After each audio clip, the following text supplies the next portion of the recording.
Blika était un petit village paisible, caché dans les collines du royaume de Badou. Les habitants y menaient une vie simple, ils cultivaient, allaient chercher de l'eau, et le soir, ils s'asseyaient ensemble pour discuter. Tout le monde se connaissait à Blika, et les nouvelles circulaient rapidement. Si quelque chose arrivait à une personne, dès le lendemain matin, tout le village en parlait. Mais dernièrement, la peur s'était installée dans le village. Depuis quelques mois, des jeunes femmes étaient retrouvées mortes, l'une après l'autre. Personne ne savait ce qui les tuait, mais une chose était toujours la même, les marques étranges sur leur cou. Elles ressemblaient à des morsures de serpents, mais personne ne pouvait en être certain. Aucun serpent n'avait jamais été vu près des femmes quand elles mouraient. C'était comme si les décès se produisaient en secret, ce qui rendait la situation encore plus effrayante.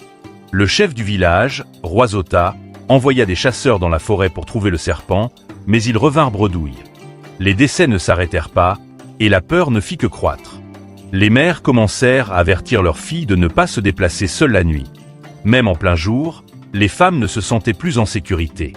Le village autrefois animé devint silencieux, et les gens ne se faisaient plus autant confiance qu'avant. Mais il y avait une personne qui ne semblait pas se soucier de toute cette peur. Yovo. Si vous demandiez à n'importe quelle femme de Blika qui était l'homme le plus beau du village, la réponse était toujours la même, Yovo. Grand, avec un corps musclé qui montrait son dur travail de constructeur, sa peau était lisse et foncée, et ses yeux brillaient comme s'il savait toujours quelque chose que les autres ignoraient. Yovo avait un charme irrésistible qui faisait oublier aux femmes toutes leurs peurs.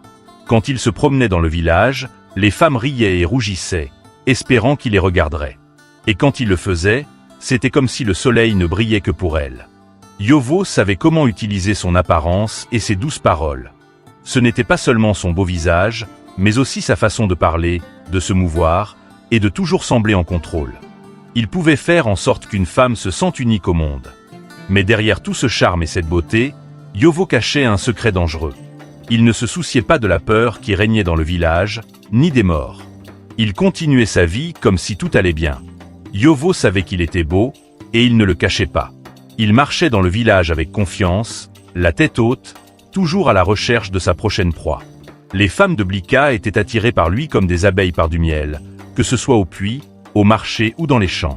Dès que Yovo était dans les parages, elles ne pouvaient plus détourner les yeux. Mais ce n'était pas seulement une question de physique.